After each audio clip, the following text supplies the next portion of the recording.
Salmo 124. Antes de ler o Salmo, só uma breve introdução. O livro dos Salmos é um livro de cânticos na Bíblia. É um livro que reúne uma coleção de louvores. E é muito interessante a coleção de louvores chamados Salmos, porque tem salmo de todo tipo. Tem o salmo da pessoa que está profundamente desesperada, angustiada. Tem salmo de pessoas que estão pensando até em terminar com a própria vida. Tem salmo de servos de Deus agradecidos por toda a bênção, todas as bênçãos que Deus tem dado. Tem salmos que tem instrução, tem salmos que tem exortação, tem salmos que é um grito de desespero. Todos os textos desses salmos que estão na Bíblia, eles acabam refletindo a nossa situação. Por vezes nós vamos até o Senhor porque nós estamos agradecidos. Outras vezes porque a gente está desesperado. Então os salmos são um bálsamo para a gente, porque mostra textos inspirados pelo próprio Deus, pelo Espírito Santo, através da experiência de pessoas que, como nós, viveram as suas vidas e Deus as abençoou e usou as situações das suas vidas para mostrar para outras pessoas, inclusive, o quanto Ele se importa. O quanto cada pessoa que busca a Ele tem altíssimo valor. E a gente vai ler um salmo hoje, que é um dos salmos. Salmos têm vários propósitos. E esse Salmo 124 é um dos salmos que eram ensinados para o povo de Israel no Antigo Testamento, quer dizer, no período antes de Jesus Cristo vir ao mundo, para que as pessoas cantassem esse salmo enquanto elas estavam a caminho de Jerusalém, porque Jerusalém era o lugar onde elas cultuavam a Deus. Antigamente existia um único lugar oficial, apropriado, de culto a Deus. Era o lugar onde tinha o templo. E as pessoas levavam suas ofertas, seus sacrifícios, para ser feito então o culto a Deus. E no caminho, então, elas cantavam ao longo da viagem, porque era uma viagem para chegar até aquela cidade. Às vezes as pessoas vinham de um lugar muito distante, então elas iam cantando ao longo do percurso, até para se prepararem. Para quando chegarem em Jerusalém, quando chegassem no momento do culto, elas estavam com a mente totalmente focada em servir a Deus, em cultuar a Deus, em adorar a Deus. Então os salmos são também formas de cantar e glorificar a Deus, e às vezes de oração, para a nossa preparação, para nos encontrarmos com Deus. E muitos deles têm lições a respeito de como Deus nos trata durante esse percurso, e esse salmo, o Salmo 124, fala sobre isso. O salmista diz assim, então lembra, é alguém que cantou esse texto, um servo de Deus que compôs essa poesia, inspirada pelo próprio Deus, e que acaba refletindo bastante o que nós somos. Diz assim, não fosse o Senhor que esteve ao nosso lado, Israel que o diga, o povo de Deus que o diga. Irmão, deixa eu colocar meu óculos, eu esqueci de pôr o óculos. Sem óculos o S vira 8. E aí eu fico tropeçando na leitura. Vou ler de novo. Não fosse o Senhor que esteve ao nosso lado, Israel que o diga. Não fosse o Senhor que esteve ao nosso lado, quando os homens se levantaram contra nós e nos teriam engolido vivos, quando a sua ira se acendeu contra nós. As águas nos teriam submergido, e sobre a nossa alma teria passado a torrente. Águas impetuosas teriam passado sobre a nossa alma. Bendito o Senhor que não nos deu por presa aos dentes deles, salvou-nos a nossa alma como um pássaro do laço dos passarinheiros. Quebrou-se o laço e nós nos vimos livres. O nosso socorro está em o nome do Senhor, Criador do céu e da terra. Amém. Aqui termina esse salmo. O que esse salmo está dizendo? Essas pessoas, esses servos de Deus do passado, ao longo da sua viagem até chegar ao momento do culto, eles estão cantando o fato de que é o Senhor que te sustentou até aqui. Se não fosse o Senhor, e o texto até tem um parênteses, Israel que o diga. Quem é que pode fazer essa afirmação? o povo que tem conhecido ao Senhor, os crentes. Os crentes sabem, Israel, o povo de Deus, os crentes sabem que se não fosse o Senhor, você não teria sido sustentado até aqui. Você não teria chegado até a presença dele. Você não estaria no lugar onde está, por mais difícil que seja esse lugar. E aí o texto coloca duas aplicações. Se não fosse o Senhor, a ira dos homens teria me destruído. Eu não teria vencido isso. Se não fosse o Senhor, eu seria presa fácil para a maldade das pessoas, para a violência do mundo. Se o Senhor não tivesse me protegido, me sustentado, eu não teria chegado até aqui, porque eu teria sucumbido à violência do mundo. Se não fosse o Senhor, as muitas águas teriam me submergido.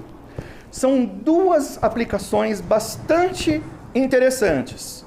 A primeira, a maldade das pessoas. A segunda, as forças da natureza. Se não fosse o Senhor, eu não teria sobrevivido às enfermidades. As águas aqui são as turbulências da vida. Elas teriam te afogado, você não teria resistido, você teria perdido a sanidade, você teria se entregado à loucura, você não teria solução, não teria salvação, não teria esperança. Se não fosse o Senhor, as situações que nos oprimem já teriam nos abatido. Esse povo cantava sobre isso porque eles estavam a caminho de cultuar ao Senhor, agradecidos pela oportunidade de irem até o Senhor, porque até aqui o Senhor tem nos sustentado. Se nós chegamos até aqui, o único motivo de nós ainda estarmos buscando ao Senhor, e o Senhor é solícito a todo aquele que o busca, é porque até aqui o Senhor te sustentou, te protegeu, está embaçando o óculos. O Senhor te livrou dos males que te derrubariam. O Senhor é aquele que tem te guardado, te preservado. Se não for ao Senhor, o texto diz que a sua alma teria sucumbido às muitas águas. Você perderia a tua alma. E o texto diz que Ele nos libertou, como quem liberta um passarinho de uma arapuca, de uma prisão, de uma emboscada. Ele nos livra das arapucas, das prisões, das armadilhas da vida, seja do pecado, de Satanás, ou de um mundo hostil, ou de qualquer coisa que possa fazer com que a gente se perca. O texto afirma, Ele me livrou como quem livra um pássaro da armadilha, e agora nós podemos voar alto porque somos livres. Qual é o nosso voo? Onde nós exercemos a nossa liberdade? Na presença do Senhor. Nada te impede de alcançar as alturas onde Deus habita, porque Deus tem sido bom para com o seu povo. E as dificuldades, seja a violência dos homens ou as muitas águas, elas não podem te limitar e te impedir de ir até a presença do Senhor, onde existe abundância de vida, vida em abundância. Você pode contemplar a grandeza de Deus, você pode ter salvação, nem a morte pode te separar do amor de Cristo. É disso que esse texto está falando. O texto não está fazendo promessas de que para aqueles que conhecem ao Senhor, Israel que o diga, o povo de Deus, o texto não está fazendo promessa de que tudo ao longo da vida daqueles que buscam a Deus vai bem. Não faz essa promessa. Lembra, o texto está descrevendo a ira dos homens. O texto está dizendo, tem águas turbulentas que te afogam pelo caminho. O caminho para chegar até a presença do Senhor. Tem armadilhas ao longo do caminho. A gente às vezes se depara com esse tipo de situação.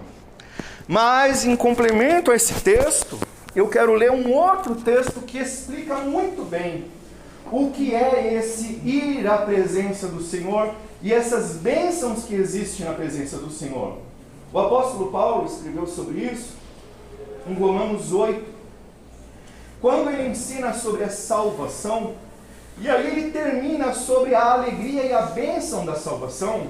em praticamente um hino de louvor que está escrito no finalzinho do capítulo 8 de Romanos, que diz assim, de novo meu óculos. Peraí. Não devia tirar o óculos. Que diremos, pois, à vista dessas coisas? Que coisas que o apóstolo Paulo está falando? Antes, o apóstolo Paulo tinha explicado que nós somos pecadores, nós somos indignos, mas Deus nos amou. Deus mandou Jesus para nos salvar. E quem crê no Senhor Jesus e crê no Evangelho, passa a ser povo de Deus. Foi salvo, é cuidado por Deus. Está sob a sua guarda, sob o seu amor, pertence a Ele. Nada, absolutamente nada, que possa acontecer na tua vida, pode te separar do amor de Deus. Inclusive o apóstolo Paulo tinha acabado de explicar que todas, absolutamente todas as coisas, cooperam juntamente para o bem daqueles que amam a Deus. Todas é todas.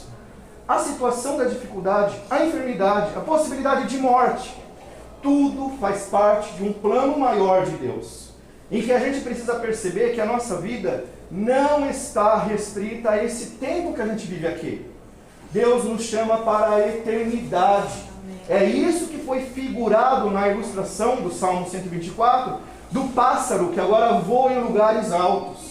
A presença de Deus para todo sempre. E aqui no Salmo, no Romanos 8, à vista dessas coisas, o que nós podemos dizer? Se Deus é por nós, quem será contra nós? Aquele que não poupou o seu próprio filho, antes por todos nós o entregou, por acaso, porventura, não nos dará graciosamente com ele todas as coisas? E todas as coisas são as coisas que nós precisamos. Lembra do Salmo 124? Ele cuidou de você até agora. Ele não vai deixar de cuidar. Ele te sustentou até agora. Aquele que começou a boa obra, há de aperfeiçoá-la, completá-la, até o dia em que o Senhor Jesus Cristo voltar. Nós estamos no meio de um plano de Deus que está em curso, que não terminou, e que não é a tua vida apenas. São várias pessoas ao longo da história. E é um privilégio saber que nós então não estamos mais perdidos. Nós estamos dentro desse plano de Deus, em que tudo coopera para o bem daqueles que amam a Deus. Então, Ele nos dará todas as coisas. Ele vai continuar cuidando de nós, para que os seus planos gloriosos se cumpram. Quem pode intentar acusação contra os eleitos de Deus? Quem é que pode te desqualificar? Uma vez que é o próprio Senhor, é o próprio Deus quem os justifica, quem os quer para si. Lembra do Salmo 124, da ira dos homens? Eles não são nada diante da decisão do Todo-Poderoso. Quem pode contra o Senhor? Ninguém, nada. É Ele que os justifica. Quem os condenará? É Cristo quem morreu, ou antes, quem ressuscitou, o qual está à direita de Deus, e também intercede por nós. Paulo está explicando aqui o seguinte: nada pode te tomar das mãos do Senhor, uma vez que você recorreu a Ele, que você crê nele, que você entregou sua vida para Ele. Nada mais pode te tirar das mãos do Senhor, porque você só está na presença do Senhor porque foi pago um alto preço para você estar lá. Nada pode anular o sacrifício que Jesus Cristo fez na cruz pelo seu povo. Então quem crê em Deus, essa fé é tão preciosa e forte, que nada pode invalidar isso, nada pode mais arrancar a tua salvação, nada pode tirar de você o destino certo que é a glória de Deus, ainda que você passe pelas circunstâncias difíceis da vida. O texto vai falar sobre isso. Quem, então, nos separará do amor de Cristo? O que pode fazer? As águas turbulentas? A armadilha? A ira dos homens? O que pode nos separar do amor de Cristo? Será a tribulação? Ou angústia? O texto está dizendo, crentes sofrem tribulação. Crentes sofrem angústia. Não é fácil passar pela angústia. Crentes estão sujeitos à angústia. Será a angústia, ou perseguição, ou fome, ou nudez. O texto está descrevendo a possibilidade de uma miséria extrema. Crentes estão sujeitos, sim, a passar por carestia e necessidade na vida. Podem essas coisas, ou perigo, ou espada, como está escrito: por amor de ti, por amor ao Senhor, somos entregues à morte o dia todo. Nós somos vulneráveis, suscetíveis à morte em todo o tempo. Fomos considerados como ovelhas para o matadouro. É uma descrição de como é a vida. Nós somos frágeis. E em todo o tempo estamos sujeitos à morte, como ovelhas destinadas ao matadouro. Mas, em todas as coisas, porém, somos mais do que vencedores, por meio daquele que nos amou. Você não está entregue à desgraça. Você não está entregue ao mau destino. Em todas essas coisas, e o texto diz todas, a possibilidade da morte, a possibilidade da nudez, da fome, do perigo, da espada, da doença, a possibilidade do abandono, a possibilidade das armadilhas, das águas turbulentas, tudo. O texto está falando, nós estamos sujeitos à angústia, e às vezes a angústia mais severa possível. Só que em tudo isso o texto está afirmando, Deus falando, em todas essas coisas, todas, nós somos mais do que vencedores. Por quê? Por meio daquele que nos amou. Porque eu estou bem certo de que nem a morte, nem a vida, nem anjos, nem principados, nem coisas do presente, nem as coisas que estão por vir, nem os poderes, nem a altura, nem a profundidade, nem qualquer outra criatura poderá separar-nos do amor de Deus que está em Cristo Jesus, nosso Senhor. Nada vai te arrancar da presença do Senhor, do amor de Deus. Nada pode tomar a tua salvação. Nada pode desfazer o que Deus faz naqueles que creem em Jesus. Salva. Em todos que recorrem ao Senhor Jesus, existe pronta salvação, perdão de pecados, vida eterna, e nada, absolutamente nada, pode desfazer, invalidar, liquidar com as obras de Deus. Percebe? O texto não está prometendo as vitórias que muitas vezes a gente quer, mas o texto faz a gente olhar para a vitória definitiva que realmente importa, que o texto qualifica da seguinte forma: essa é a vitória maior de todas, mais do que vitoriosos. Por quê? Porque a gente está sujeito a essa vida, a todo tipo de provação, e você está chorando no lugar certo. Você está recorrendo à pessoa certa. Você poderia se desesperar, mas você está focando o teu coração, enquanto você tem coração batendo, enquanto você tem consciência, enquanto você pode, o teu clamor é ao Senhor, o Senhor da vida, e Ele te recompensará. Não necessariamente dando o que as pessoas desse mundo querem, e que nós queremos também, mas dando essa vitória triunfal sobre todas as coisas. Um dia, você que buscou a Cristo de todo o teu coração e perseverou até o fim nessa fé, você reinará com Cristo. Um dia, todas essas enfermidades cessarão. O poder do Senhor vai ser sobre a sua vida e você vai ser perfeito num corpo glorioso.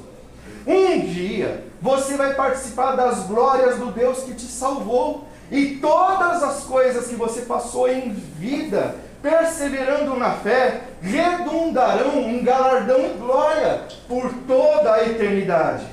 Isso é ser mais do que vitorioso. Se tiver que morrer aos pés de Cristo, morra aos pés de Cristo.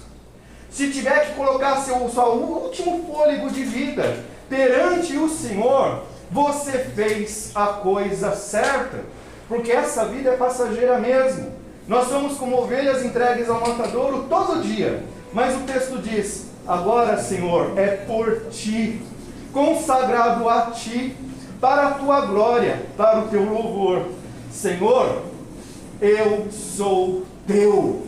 Não interessa se o que sobrou em mim são trapos, não interessa que o que sobrou em mim é pouca coisa, não interessa se eu tenho passado de muitos pecados.